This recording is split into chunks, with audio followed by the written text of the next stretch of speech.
Utah Stories show is brought to you in part by Curry Pizza. So Curry Pizza opened their first location in Bicknell, Utah. It was called Binda's Curry Pizza Palace, and it ended up being a huge hit with the locals. And what's interesting, Binda, despite being an Indian man and opening a tiny little restaurant in a tiny little town in Utah, had his restaurant recently featured on diners, drive-ins, and dives. He's like now blowing up the curry pizza concept. He has a location in West Valley. He offers pizzas like chicken tiki masala pizza, old world Mediterranean with fresh Italian sausage, spices, and he has something called a mango korma pizza. We've been eating it here at the office, and it is really delicious. I really suggest you go check out Curry Pizza. The Utah Story Show is also brought to you by Paisley's Grass-Fed Beef. So another thing we were munching on here at the office is Paisley's Grass-Fed Beef Jerky. It is really awesome. It's tender, it's moist, it's delicious. It comes in a pack that it maintains the moisture. You can now buy Paisley's at Harmon's, and you'll also find him at the biggest farmers markets around town. He's always at the downtown Salt Lake City Farmers Market on Saturdays. I think he's now doing also the Ogden Farmers Market on Saturdays, Park Silly Market on Sundays. On Friday, he's at the Liberty Park Farmers Market. This guy, Benjamin, is getting around, and Paisley's Grass-Fed Beef, if you go check out their website at paisleys.com, there's a special going on right now on ribeyes, and it's grass-fed beef. If you don't know, it's definitely more tasty than corn-fed or corn-finished beef. It's all I'll eat now because it's more sustainable. The animals spend their entire lives in fields, and you can feel good about eating beef again if you choose to eat grass-fed beef. Utah Stories Podcast is brought to you by Utah State, home of the Aggies. Living on campus means more sleep, more friends, and better grades. While others are driving or walking to campus, you are getting those precious extra minutes of sleep. Instead of going home to mom or your cat, you're hanging out with roommates, neighbors, and friends. 84% of USU students live away from home, making on-campus housing a community of academic support, peers, mentors, friends, and constant activities. For a virtual tour, room details, theme options, and to apply, visit usu.edu/housing. The Utah Story Show is brought to you by Legends. Legends is locally owned and operated and is serving up all your classic favorites and unique originals too. Their food is made fresh with real, wholesome, delicious ingredients. They have everything from awesome appetizers to main dishes like steaks, burgers, sandwiches, salads, pizzas, and calzones, plus a new gluten-free and vegetarian options. Finish off your meal with mouth-watering desserts. They have a full bar, and they have excellent lineup of local craft beers. I suggest you go check out one of the upcoming Jazz games or U of U games at Legends. It's always off the hook awesome there. And kick back and watch your favorite games on big screens. They have the best food and sports in town. Call ahead and reserve a space if you're going to bring a large group. And Legends accommodates all ages. They have 2 locations to serve you, one at downtown Salt Lake City at 677 South, 200 West, and one in Southtown, brand new, at 10631 South Holiday Park Drive. Today on the Utah Story Show, a discussion about what has been hailed as the new miracle cure for depression. It's called ketamine. So in this special 2-part episode, we're talking to a doctor and a patient. So just a little background. I normally don't interject my opinions very much, but I am a very big skeptic when it comes to miracle cures for anything.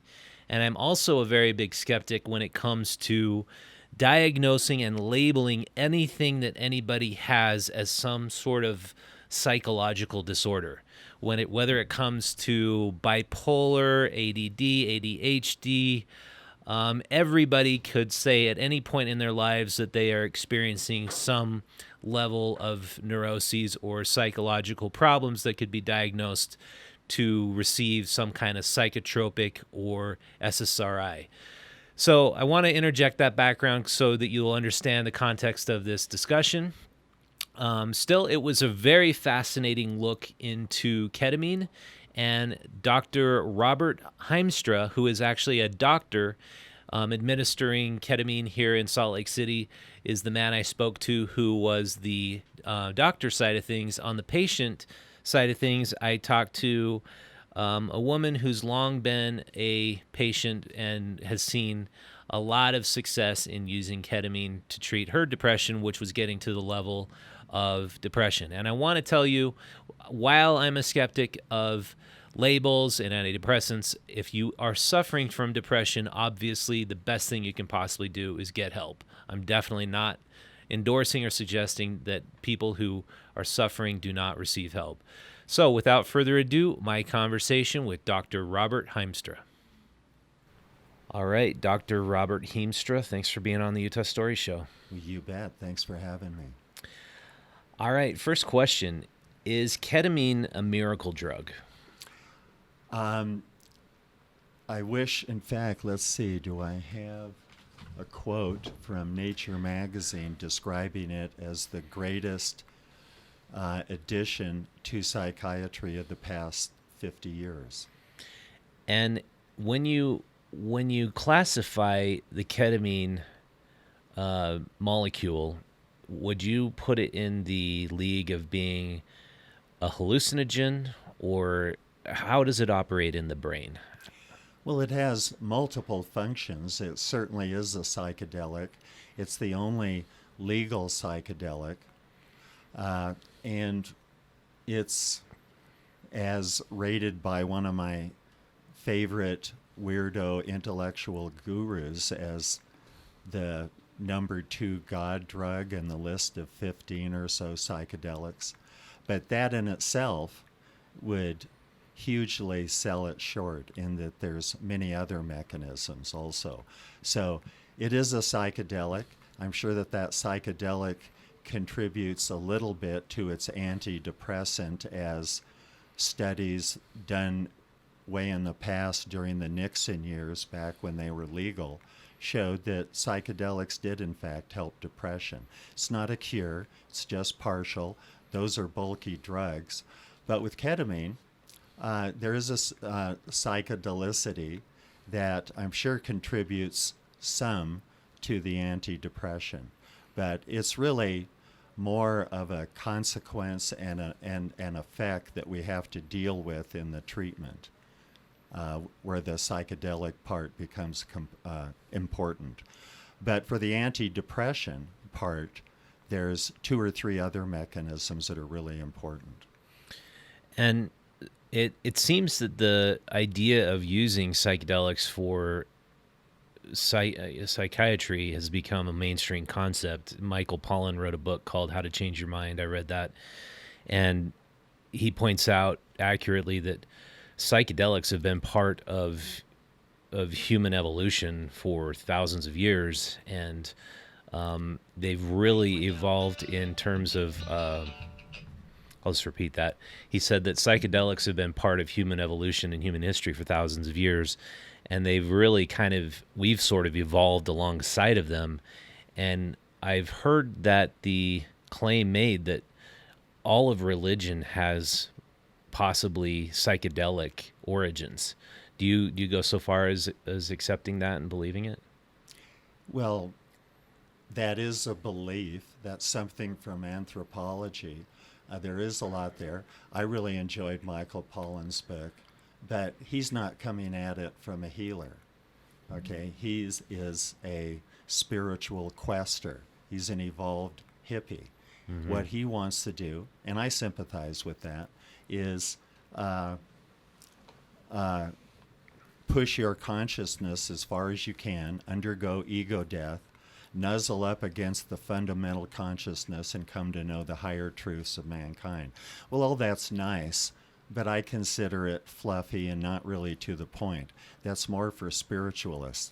I'm here to heal disease. And for that, ketamine is wonderful. And in that context, the psychedelicity is really a side effect, and it's something that we have to deal with. It's a problem that makes it difficult to actually deliver the drug.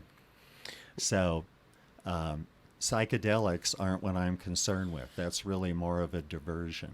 Yeah. If we want to look at the treating depression, we go to the groundbreaking revelation where we learned what depression was in Nature magazine, February 15th issue of last year, where they defined the lateral habenula as your brain organ of despair. You actually have an organ in your brain devoted to depression. It's a little tiny organ that sits right in front of your pineal gland. It's about the same size, and it sits there recording every bit of stress that you have in life. When you reach your particular tipping point, this thing fires off the lateral habenular burst mode, which is digital semaphore, which we can actually see. Those are groups of beats from the neuron that tell your brain to get depressed. Basically, it tells it, first of all, to go into a particular brain state where you're in this stress mode looking for tigers instead of sniffing the flowers. At the same time, it shuts down your ventral tegmental area, which produces all of nature's happy juice rewards, which include dopamine, serotonin, and GABA. Without that, you're depressed. It's almost too simple. That's what depression is. Wow. So they discovered in the paper that was presented in Nature that there's one specific part of the brain that just gets triggered, and once it's triggered, it starts a series of events in the brain which cannot be reversed through somebody's own brain chemistry, or what? Pretty what's much the conclusion? Depression is one way. You know, some people do figure their way out of it. It's a fluctuating thing where people wax and wane. But I view it, it is a hereditary thing. Certain families are more likely to have it. But depression is a black snake sitting there ready to fire off. And if you trigger that mode, you'll become depressed. And to reverse that, we really have very little science demonstrating that can be done effectively. Wow. So when you look at a place like Utah, where we have the highest per capita antidepressant usage in the country, do you think this is just a problem of way too many people being way too stressed out, or what would you associate that problem with? Is the growth of depression in America? Well, we're sure wondering, and it's firing off like crazy. How much of it is our stressful culture with the wealth imbalances and so forth? All that contributes. But it's kind of vague, and we're having a hard time really getting down to concrete things. But when we're going to look for concrete things, we do have a major item, and that is the smartphone. The smartphone is the new cigarette. It triggers that black snake. And we're trying to figure out how. Most of depression comes from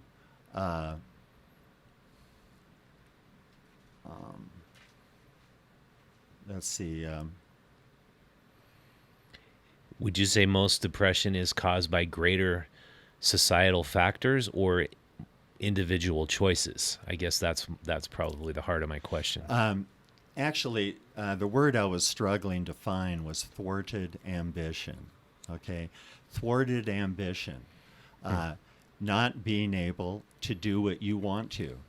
As strange as it may seem, depression is a choice that your brain makes. You choose to be depressed. Now, it's not the kind of thing where you pick out the best orange.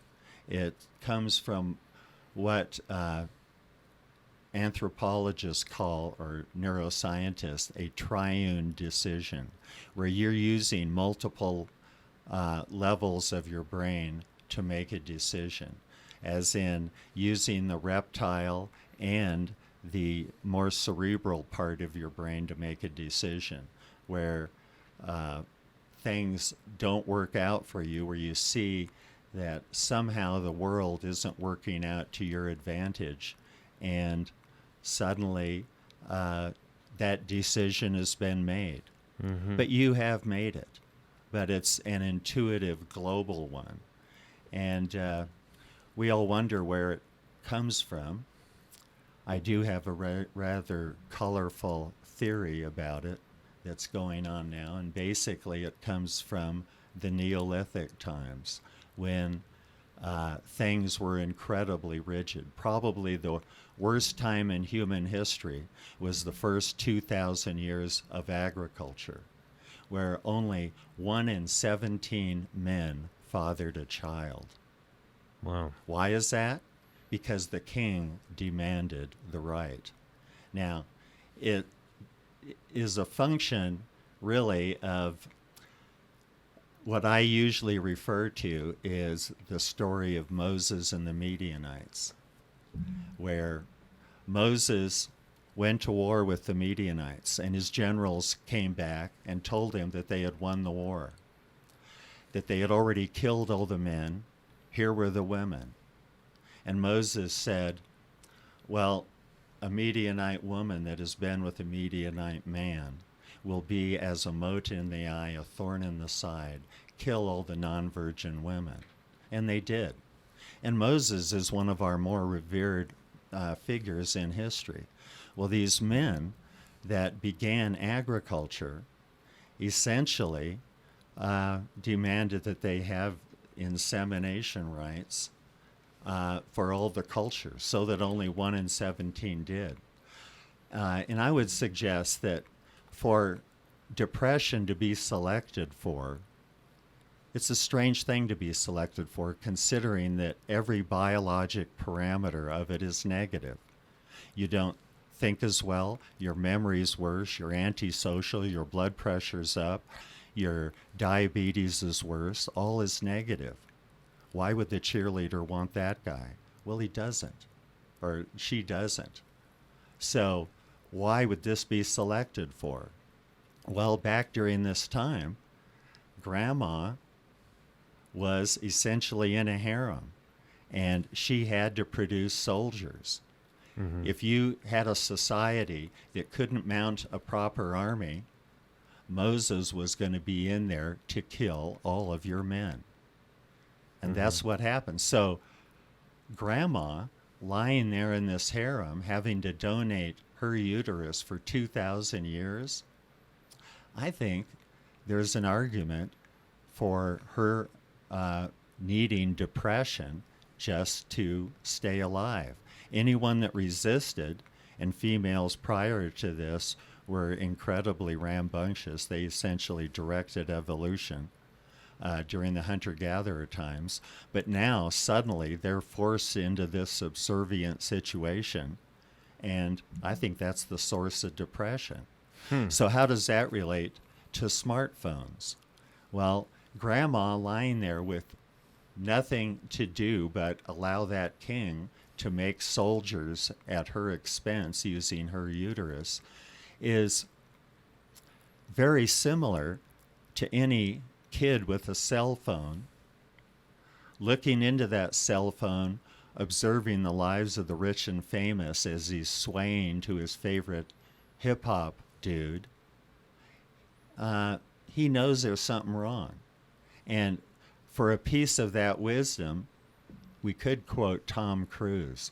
Tom Cruise was said to have said once, there's only 4 jobs worth having: president, movie star, sports star, and rock star.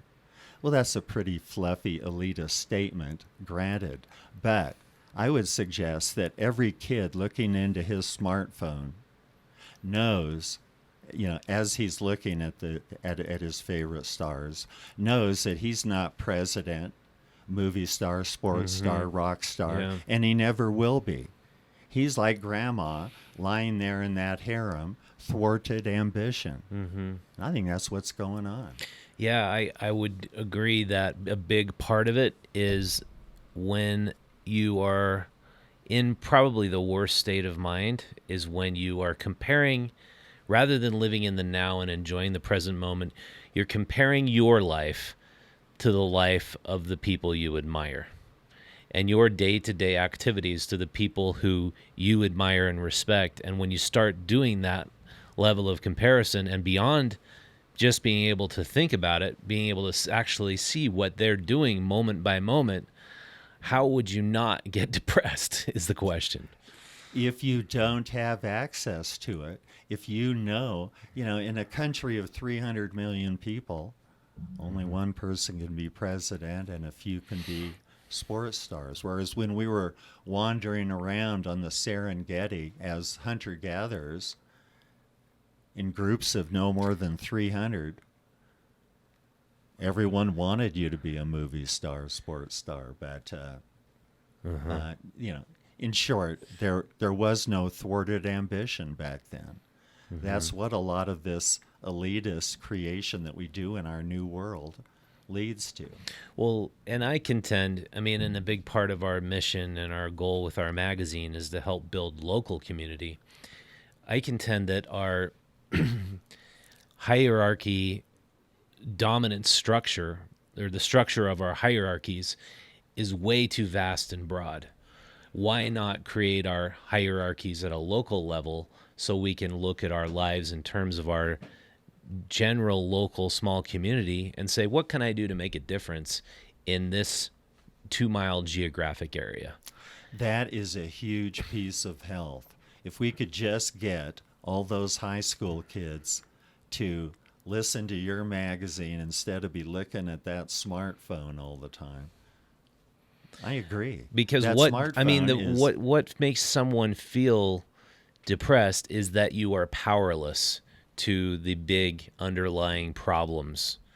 And if you simply focus on the national news, which so many people find themselves glued to, you are powerless. For all intents and purposes, you are 100% powerless. Absolutely. But if you look at a 2-mile radius around your house, you can actually do things. You can actually make changes. Atlantic Magazine had a great article entitled, "Have Smartphones Destroyed a Generation?" The key sentence in that was, there is no exception. Every minute of screen time on a smartphone leads to a teen's unhappiness. Every minute of social media, the same. Every minute of looking into the eye and talking to someone that you know contributes to your happiness. The same thing with your athleticism. Wow, that's That's great. it right there. Yeah, exactly. So I really like that you understand and acknowledge the underlying causes of depression, because I'm always a skeptic about a miracle cure, because why aren't we paying more attention to the underlying causes? Why are parents and the media and everybody not talking about the detrimental effects of smartphones and social media? Just a question that I must draw up 10 times a day. Yeah. Why are we doing this? Just amazing. It's like we're going down this path. We're all on board. We all see it's terrible where we're going, but we're all heading there anyway, 100 miles per hour, and just seeing our suicide rates increase in teenagers, seeing that more and more people are depressed, more and more people feel isolated, disenfranchised, yet we're not taking on this, what I think of as a call to action, where we should be doing something. We're just speeding along and going that direction, and wherever we end up is where we end up. Well, remember, this isn't just a passive thing. Those Silicon Valley guys don't let their kids have smartphones. They know what's going on. Really? This is directed disease, Mm-hmm. right? I call the depression ketamine nexus the greatest moral failing in the history of mankind. Ketamine has been around for 15 years. You may be reluctant to call it a miracle drug, but it is. And it's sitting there, and it's being denied because it's a miracle drug. That's a problem. All those SSRIs are making 10 to 20 billion a year. Well, what I can't stand about SSRIs is not only have they now, run their course and they're proven to not be very effective. Most people who have been on them for 20 years just feel like they're only on them because they can't get off of them. But they poison our water. It's like a SSRI can go through the blood-brain barrier because it's a tiny molecule that can also go through our water filtration devices. So it ends up that if we recycle the water that a depression patient has been using that has SSRIs, we're going to end up with it in our bloodstream, as unwilling participants. And I think nobody talks about that either. Sir, I'm getting depressed listening to you. Yeah. All right, let's get back into more of the mechanics of ketamine. So how long will one treatment last for an average patient? Well, it depends upon the treatment that you're talking about. But if you administer the protocol dose of ketamine, which is 0.5 milligrams per kilogram IV over 40 minutes, if you give one dose of that, whether it's IV or IM, you'll get 10 to 12 days off. All right? And that dose has been selected because of its low freak-out ability. The one thing that doctors freak out about the most with their patients on psychedelics is the patient's freak-out ability, because they can't afford that patient freaking out. Because they're acting out. If they have an IV in place, I had an NFL defensive end rolling across the floors of a treatment room, confused and lost. If he'd had an IV in place, it would have been a disaster. All right. So, but getting back to how long it lasts, if I give 2 of those doses, I get 3 weeks off. 4 of those doses, I get 6 weeks off.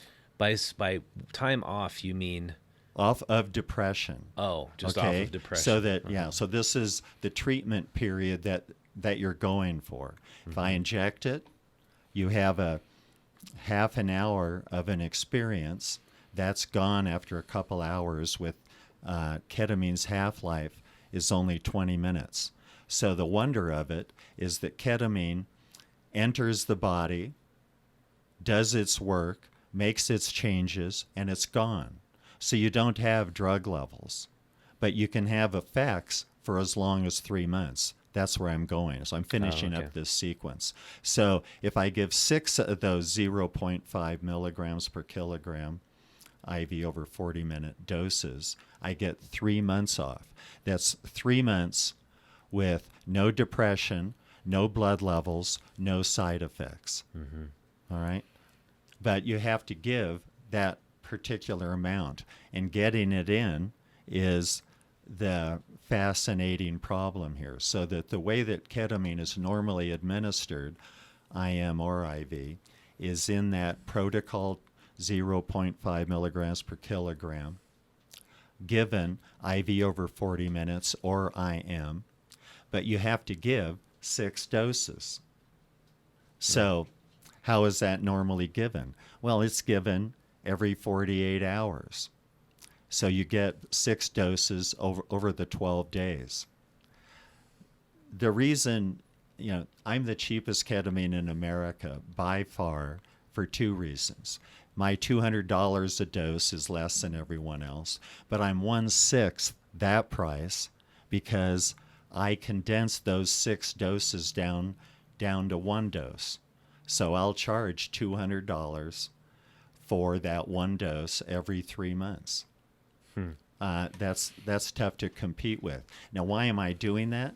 Because we have a crisis going on. I think we have an epidemic. And I think there's 80 million people that can utilize ketamine that aren't getting it. And the only way you can address those 80 million people is to address it like it's some kind of polio epidemic, right? Ketamine only costs $2 to $5 a dose. Why are people charging $1,200 for it, right? I mean, the price is a huge deal.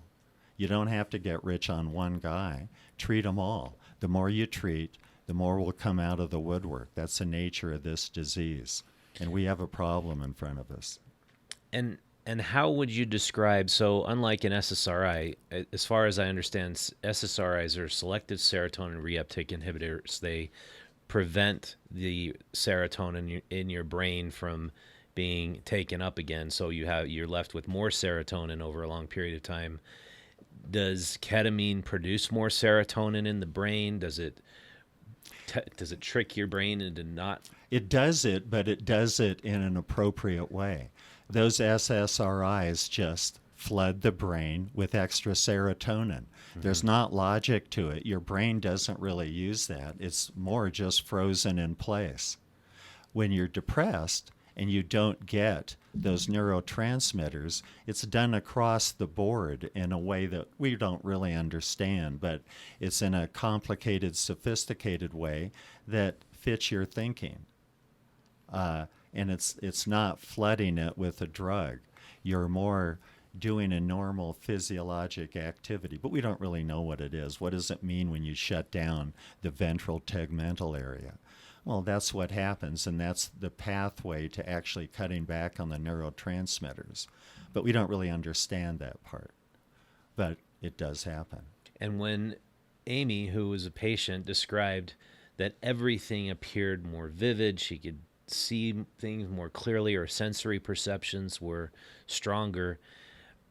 Do we understand what is going on in the brain that ketamine is causing that to happen?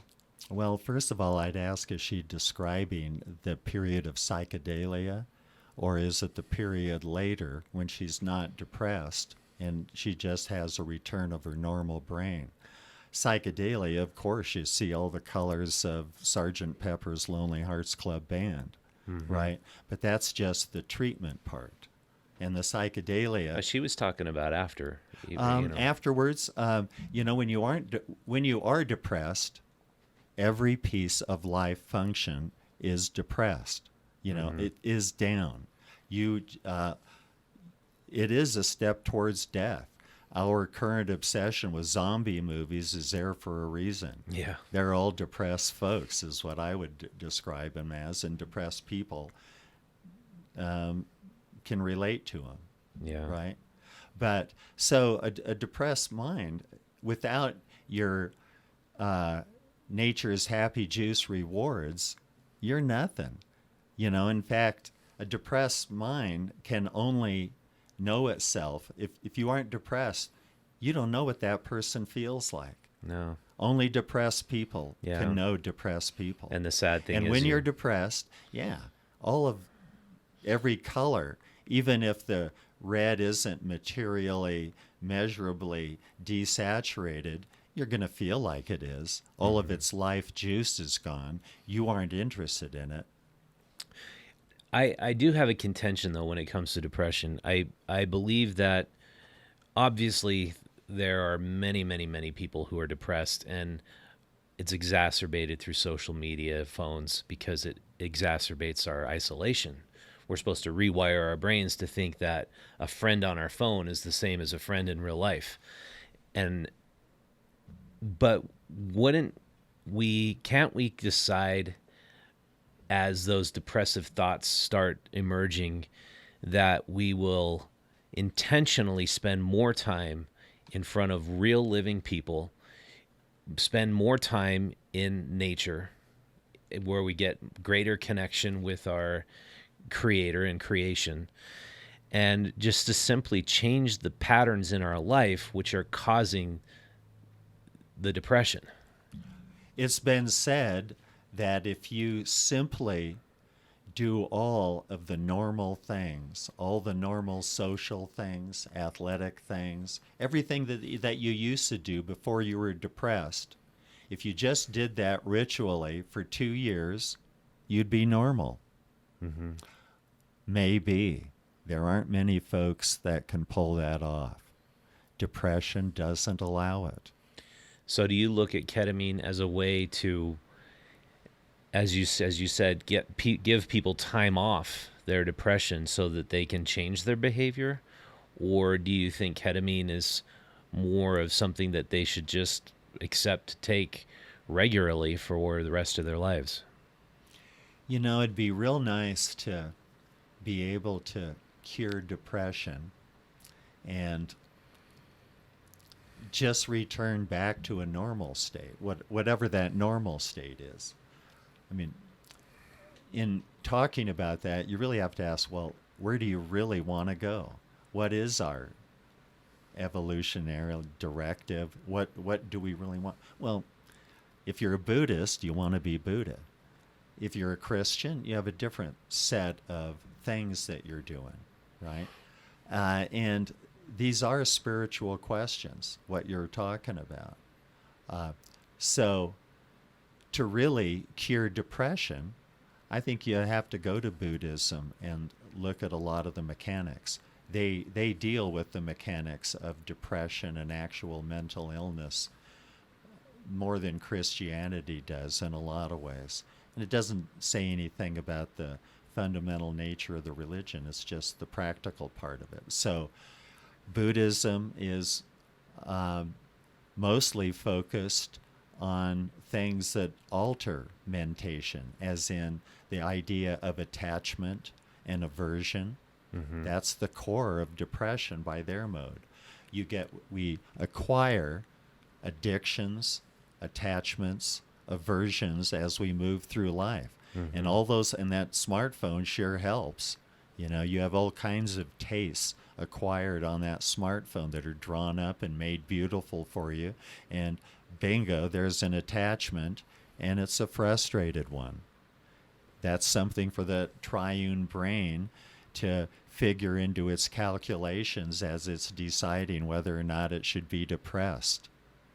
So that's a complicated question and has to do with your values and what's important to you.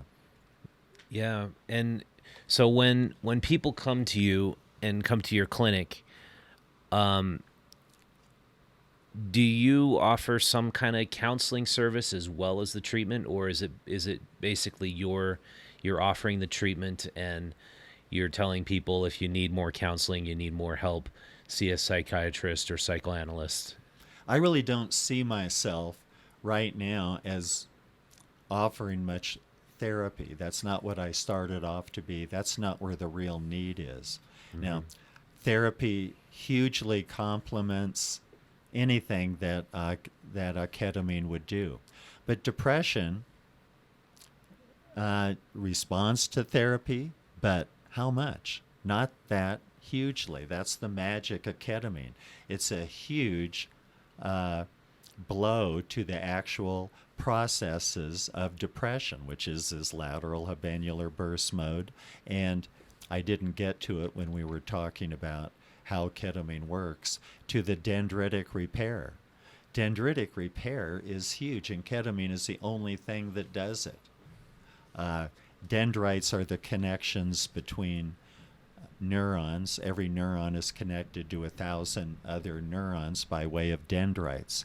Inside of dendrites is the stuff of thought and memory. So anything that improves a dendrite has to be good.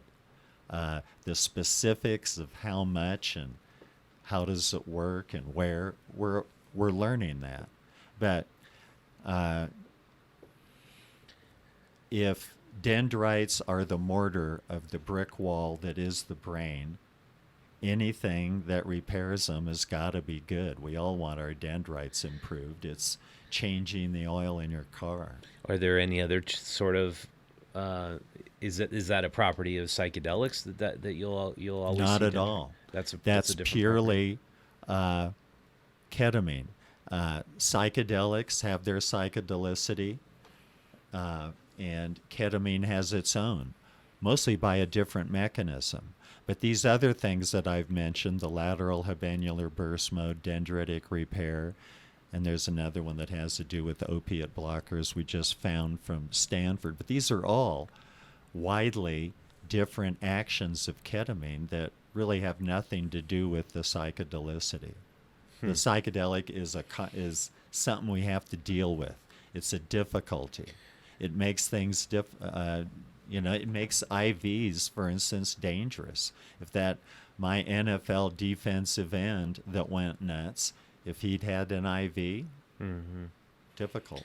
So do you not believe then that, like, Denver, for example, is going in the right direction when they essentially legalized psychedelic mushrooms, and looks like Oregon? No, I think there's some value to it. We know from the Nixon year studies that pure psychedelics do put a dent in depression. It's just by a different mechanism. So I'm sure there's some value, and they will fit in there. They may even have some extra peripheral values that have to do with depression that we don't even know about yet, because we aren't studying those drugs. I heard, I read Pollan's book, and I read the analogy that if you are depressed, you're like, if you liken it to a snow globe, everything, your neurons and the way your brain is chosen to create its pathways is kind of set, and the depressed brain keeps using those neurons, keeps firing in a manner that repeats thought patterns that are in a negative pattern, and that when you take a psychedelic, it's like you're shaking that snow globe up, and then all those neural pathways are resettling. Do you think that's a correct analogy for? Well, you know what I would throw back at you is another analogy from the same book, where he likened depression and addiction to a ski area that hadn't had snow in 2 months. So that in that situation, you had to avoid certain icy bumps, wouldn't go down a lot of trails. Trees are out of the question until you get 2 feet of psychedelic powder and you can ski everywhere. Well, I feel better after that metaphor, don't you? Yeah. I love a powder day. But it's just a metaphor. Usually in my stump speech, when I'm talking to patients, I deliver that, and then I go right to the lateral habenular burst mode for some science. So I can't quite grasp that. The lateral, say that word again. The lateral habenula. Habenula. Is a little tiny round organ, same size, right in front of the pineal. Okay. And that is the organ you described as being That's the one that the triggers organ depression. that registers every bit of stress. And then when that thing, they actually, in the article, they went down and they identified certain, mini brain cells inside of the lateral habenula, where there's a small number of cells that are responsible for sending the actual lateral habenular burst mode out to the brain to make all its changes. There's 10 or 15 of them. So they actually implanted those cells in such a way that they could make them fire off. They used optogenetics. And when they shined the light required for optogenetics on those implanted cells, they fired off this lateral habenular burst mode, and the mouse goes into immediate despair. Wow. That's the button that Donald Trump wants on his desk for the senator standing in front of him. Yeah, and I look at things on a national scale, and how it feels like since Trump was elected, we have mass hysteria going on. People who are absolutely all the time hysterical about everything he's doing. And if you just watch TV, that sentiment is going to put you in the same frame of mind. And I I've heard, I mean, I've studied the brain, and I know is that your prefrontal cortex is what makes us distinctly human, which is in the front of your brain. In the back of your brain, you have your cerebral cortex, which is the more reptilian part of our brain. And the reptilian part is responsible for fight or flight. It sees the world in black and white, us versus them. Everything is binary. And you turn on the TV, and everything it's them, the Trump supporters and Trump, versus us, who are the victims of his policies and everybody else. Do you think that our entire society is becoming more reptilian in our thought processes since we've been under Donald Trump? Oh, when a people decides to go into conflict, You could just repeat. into war or whatever, there are all kinds of strange changes that go on. And I do see our societies as somehow mounting towards some new level of violence. Where it's going, to make suggestions from a mental health point of view, sure, I can say it looks crazy, and I would do that. I'd have a hard time getting into labeling it as some specific mental dysfunction or whatever. Mm-hmm. I don't think it's that. It's more societies in conflict. And yeah, there's craziness. Can't deny that. Lots of folks I can barely talk to anymore that I was great friends with. And that is happening. And it's sad. But to call it mental health falls from it, I'm sure. I'm sure people are more depressed as a consequence of it.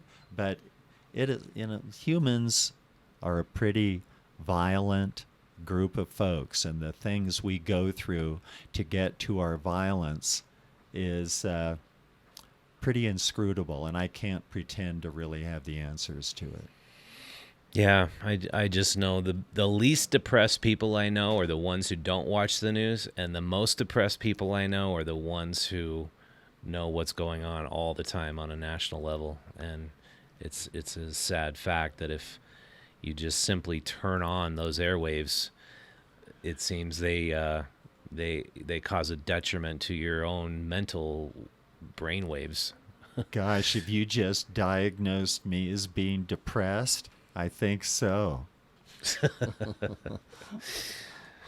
All right. Well, I think we've covered most of it. I think that one of the things I didn't ask you is if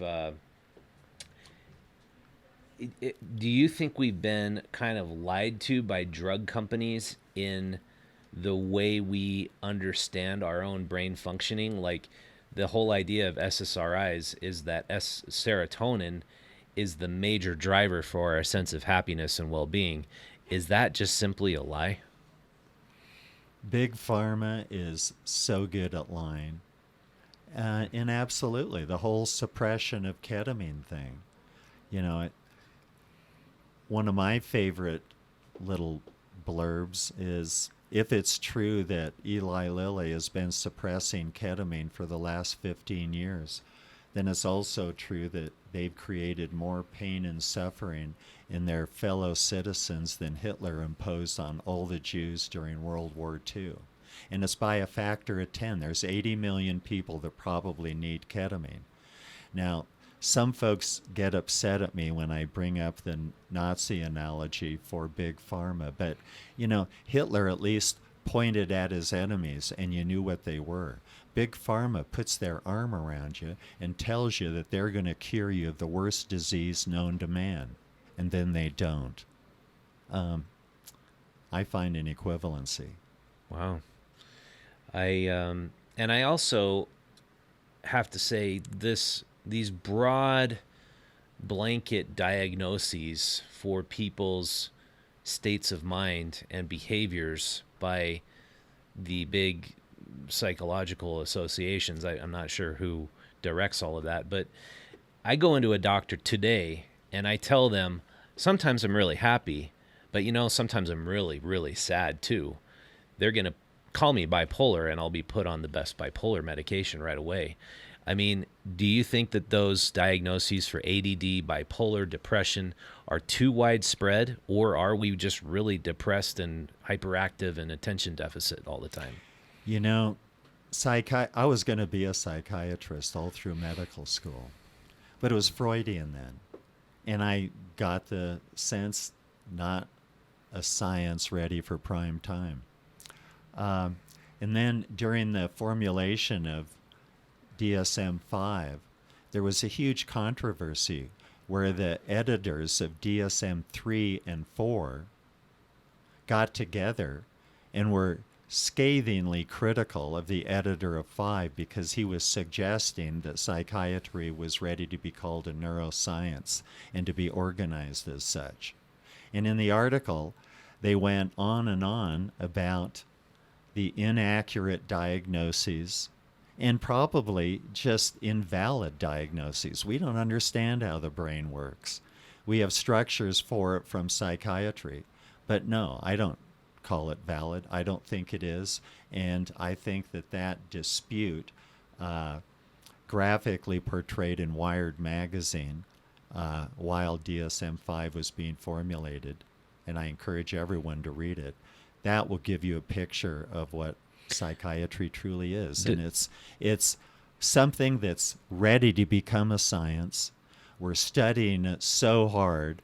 We're getting truths, but it's just not there yet, and certainly not in the medical field. And I think that is the point of greatest corruption when, like you said, doctors can be so fluid with these hugely different categories of drugs. When I've worked at the VA and seen some of these vets on 5 or 6 of these major complicated drugs, I know their psychiatrist does not understand how they work together or in that patient. And that's just a fact of life. Yeah. Now, I'm sorry, just to back up a little bit, what is DSM-5 and DSM-3, what you were referring to? Oh, that's the manual which gives the list of diagnoses and treatments. That is the soul of psychiatry and Big Pharma. Big Pharma focuses on that in the presentation of all their drugs to doctors. And is your opinion, is it pretty fringe, or are more medical doctors and psychiatrists, do you think, coming on board that what they're doing is not really very productive from a societal standpoint? Well, all of these mental health issues have to be addressed, and I think they're doing the best they can. And, you know, prior to ketamine's emergence, these medicines were the best that there were. Mm-hmm. And in people's quest for happiness and a healthier mind, I think that their utilization was appropriate. I think it's hugely changed now that ketamine is here. And it's just changing the whole ballpark. I guess to simplify my question is, would a mainstream psychiatrist call you a quack? Would he call me a quack? Well, you know, when I have all the studies behind me, when I can pull out Nature magazine and show that ketamine is the greatest addition to psychiatry in the 50 years, if he calls me a quack, he's in danger of having the science thrown right back at him, because I have the science, and I don't think they do. No, they do not have Nature magazine, February 15th issue of last year at heart. They're denying ketamine. In fact, in general, as far as an overview, like I said, I wanted to be a psychiatrist all through medical school. I find it so ironic that I am picking up psychiatry's primary charge that they have abandoned. You know, in abandoning the depressed for SSRIs in the face of ketamine's validity, which they know to be true. All right. They have denied their primary charge, which is all the stress diseases, which is depression, anxiety, and PTSD. Armed with ketamine, I'm replacing psychiatry's role. That would be my answer to him. So I would enjoy his calling me a quack, but what do I call his ineffectiveness? Yeah. Right? All right. Well, I think that feels like a good spot to wrap it up. How do people get a hold of you and look into your practice? Well, we have a great website at ketamineslc.com. That'd be the place to start. Otherwise, just call in, and I'm giving counseling sessions all day long. Awesome. Well, thanks a lot for being on the program. You bet. Appreciate it. It's been a pleasure talking to you. The Utah Story Show is brought to you by Curry Pizza, Paisley's Grass-Fed Beef, Utah State, home of the Aggies, Legend Sports Bar and Grill. We thank them for their support of this program.